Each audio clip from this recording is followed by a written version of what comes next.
आणि एक महत्त्वाची बातमी आपण पाहूयात। पोलीस संरक्षणामध्ये गुणरत्न सदावर्ते हायकोर्टामध्ये दाखल झालेले आहेत। हायकोर्टामध्ये आता महत्त्वाच्या याचिकेवर सुनावणी होते। पोलीस संरक्षणामध्ये गुणरत्न सदावर्ते हायकोर्टामध्ये दाखल झाले। जरांगे यांचं आंदोलन बेकायदेशीर आहे अशी कोर्टामध्ये याचिका करण्यात आली आहे आणि त्यासाठी पोलीस संरक्षणामध्ये सदावर्ते कोर्टामध्ये दाखल झाले आहेत। थोड्याच वेळामध्ये आता हायकोर्टामध्ये या सुनावणीला सुरुवात होणार आहे। जरांगे यांच्या आंदोलनासाठी हायकोर्टाकडूनच परवानगी देण्यात आलेली होती आणि त्यानंतर आता जरांगे यांचं आंदोलन बेकायदेशीर आहे, सर्वसामान्यांना त्रास का असा सवाल करत कोर्टामध्ये ही याचिका दाखल करण्यात आली आहे आणि यावर पुढच्या काही मिनिटातच सुनावणीला सुरुवात होणार आहे। पूर्ण पोलीस संरक्षणामध्ये सदावर्ते हायकोर्टामध्ये दाखल झाले आहेत। मराठा आंदोलन सुरू झाल्यापासून सदावर्ते यांची सुरक्षा वाढवण्यात आली आहे आणि पूर्ण पोलीस संरक्षणामध्ये सदावर्ते कोर्टामध्ये दाखल झाले। याचिकेवर हायकोर्टामध्ये तातडीची सुनावणी होणार आहे। दुसरी दृश्य आपण पाहतो की जरांगे पाटील यांच्या उपोषणाचा आजचा चौथा दिवस आहे। आजच्या दिवशी त्यांनी पाणी देखील सोडलेलं आहे। काही वेळापूर्वीच वैद्यकीय पथकाने त्यांची तपासणी देखील केलेली आहे। त्यानंतर आता जरांगे पाटील आज काही बोलतात का हे पाहणं खूप महत्त्वाचं ठरणार आहे। आज सकाळपासून जरांगे यांनी कोणताही संवाद साधला नाही। मराठा आंदोलन करताना त्यांनी शांतता राखण्याचं आवाहन देखील केलेलं आहे। त्यानंतर आता जरांगे काही बोलतात का याकडे देखील लक्ष असणार आहे। आज सकाळपासूनच जरांगे उठलेले नाहीत, तर जरांगे यांचं आंदोलन बेकायदेशीर आहे असं म्हणत कोर्टामध्ये याचिका दाखल झाली आहे। हायकोर्टामध्ये अगदी थोड्या वेळातच यावर सुनावणी होणार आहे। न्यायमूर्ती रवींद्र घुगे यांच्या खंडपीठासमोर ही सुनावणी होणार आहे। यासाठी ॲडव्होकेट गुणरत्न सदावर्ते हे देखील आता कोर्टामध्ये दाखल झाले। तर दोन दृश्य आपण या ठिकाणी पाहतोय की आता ओबीसी बैठकीसाठी म्हणून भुजबळ देखील दाखल झालेत। जरांगे यांच्या मागण्या, ओबीसी मधून मराठ्यांना आरक्षण द्या ही मागणी, यावर ओबीसी बैठकीमध्ये चर्चा सुरू आहे। तर दुसरीकडे आपण पाहतो की हायकोर्टामध्ये काही वेळातच सुनावणी सुरू होईल। दुसरीकडे जरांगे यांचं उपोषण सुरूच आहे। आजचा चौथा दिवस आहे उपोषणाचा। त्यानंतर जरांगे पाटील आज काही मराठा आंदोलकांशी, माध्यमांशी संवाद साधतात का हे पाहणं महत्त्वाचं ठरेल। याआधीच त्यांनी आपल्या मागण्या सरकारपुढे ठेवलेल्या आहेत। मराठवाड्यामधल्या सगळ्या मराठ्यांना कुणबी म्हणा असं ही मागणी जरांगे यांची आहे। हैदराबाद गॅझेट लागू करा सरसकट अशी देखील त्यांची मागणी आहे। तर यावर सरकार काय विचार करतं हे पाहणं महत्त्वाचं ठरणार आहे। तर दुसरीकडे जरांगे यांचं हे आंदोलन बेकायदेशीर आहे असं म्हणत कोर्टामध्ये याचिका दाखल करण्यात आली आहे आणि 1:30 वाजता यावर सुनावणी होणार आहे। न्यायमूर्ती रवींद्र घुगे यांच्या खंडपीठासमोर यावर सुनावणी होईल। गुणरत्न सदावर्ते यासाठी हायकोर्टामध्ये दाखल झाले। त्यांनी या आधीपासूनच जरांगे यांच्यावर टीका केली आहे।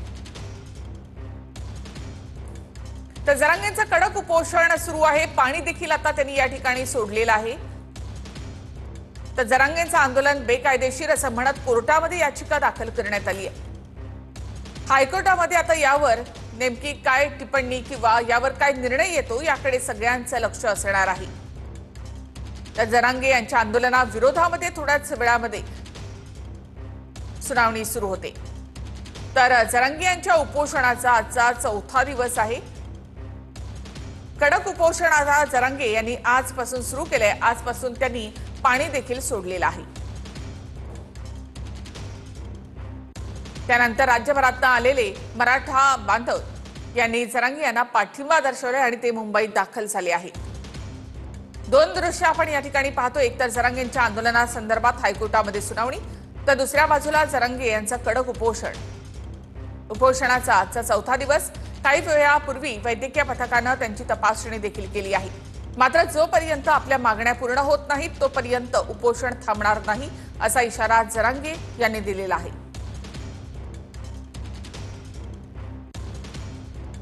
तर काही वेळातच आता हायकोर्टामध्ये सुनावणी देखील सुरू होते, ही पाहणं देखील महत्त्वाचं ठरेल।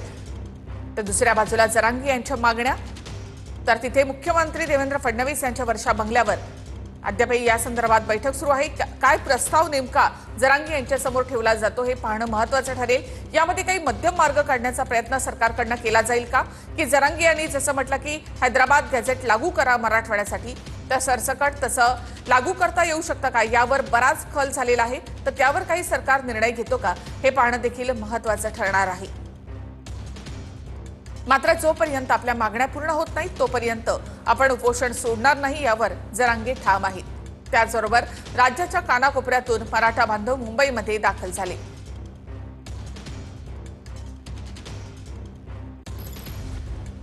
तर जरांगे यांच्या आंदोलनाविरोधामध्ये आता थोड्याच वेळामध्ये जी याचिका करण्यात आली त्याच्यावर थोड्याच वेळात सुनावणी सुरू होणार आहे। 1:30 वाजता या सुनावणीला सुरुवात होईल। न्यायमूर्ती रवींद्र घुगे यांच्या खंडपीठासमोर ही सुनावणी होणार आहे। आणखी एक महत्त्वाची बातमी, सरकारकडून विविध कायदेशीर बाबींवर पर्यायांवर सध्या विचार सुरू आहे अशी माहिती मिळते। मुख्यमंत्र्यांच्या बैठकीमध्ये इतर पर्यायांचा विचार देखील केला जातोय अशी माहिती सूत्रांकडून मिळत आहे। थेट आपण माहिती घेऊयात आमचे प्रतिनिधी विनायक डावरुंग यांच्याकडे। विनायक, वेगळे असे पर्याय काय असू शकतात, कशावर चर्चा सुरू आहे? निखिल, आपण जर पाहिलं मुख्यमंत्र्यांची आज बैठक बोलवली होती। जवळजवळ दीड तासापेक्षा अधिक काळ जी आहे ती बैठक चालली। आता थोड्या वेळापूर्वी ही बैठक जी आहे ती संपलेली आहे। त्या बैठकीमध्ये आपण पाहिलं तर मुख्यमंत्री आणि प्रमुख सगळे लोक जे आहेत कायदेशीर मंडळी सुद्धा या ठिकाणी त्या बैठकीत होते। त्यामध्ये राज्य सरकारकडून विविध कायदेशीर विषय आणि पर्याय जे काही असतील यावरती विचार विनिमय जे आहे ते झाल्याची चर्चा सध्या मिळते।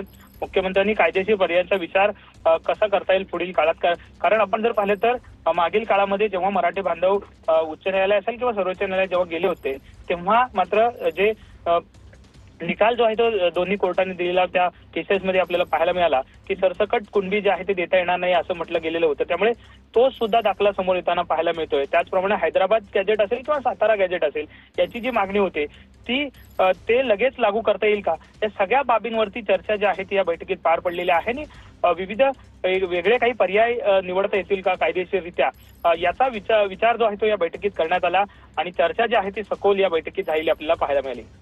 धन्यवाद विनायक एकूणच माहितीबद्दल। तर आता मुख्यमंत्र्यांसोबतच्या बैठकीमध्ये कायदेशीर बाबींवर आणि पर्यायांवर विचार सुरू असल्याची माहिती सूत्रांकडून मिळते। तर हायकोर्टामध्ये आता सुनावणीला सुरुवात झाली आहे। जरांगे यांचं आंदोलन बेकायदेशीर आहे असं म्हणत याचिका दाखल करण्यात आली आहे आणि या याचिकेवर आता हायकोर्टामध्ये सुनावणीला सुरुवात झाली आहे। न्यायमूर्ती रवींद्र घुगे यांच्या खंडपीठासमोर ही सुनावणी सुरू झाली आहे। ॲडव्होकेट गुणरत्न सदावर्ते देखील हायकोर्टामध्ये आहे। आता या आंदोलनासंदर्भामध्ये हायकोर्ट नेमका काय निर्णय देतं याकडे पाहणं महत्त्वाचं ठरेल। जरांगे यांचं आंदोलन बेकायदेशीर आहे असं म्हणत हायकोर्टामध्ये ही याचिका दाखल करण्यात आली आहे। दुसरीकडे जरांगेंनी आजपासून कडक उपोषण सुरू केलं। त्यांनी आजच्या दिवशी पाणी देखील सोडलेलं आहे। आज सकाळपासूनच जरांगे उठलेले नाहीत, तसंच त्यांनी काही संवाद साधला नाही। चौथा दिवस आहे आज या उपोषणाचा। जरांगे यांच्या आंदोलनाविरोधात दुसरीकडे हायकोर्टामध्ये सुनावणीला सुरुवात झाली आहे। काय नेमका युक्तिवाद होतो, कोणतं म्हणणं या ठिकाणी मांडलं जातं याकडे देखील आपलं लक्ष असणार आहे।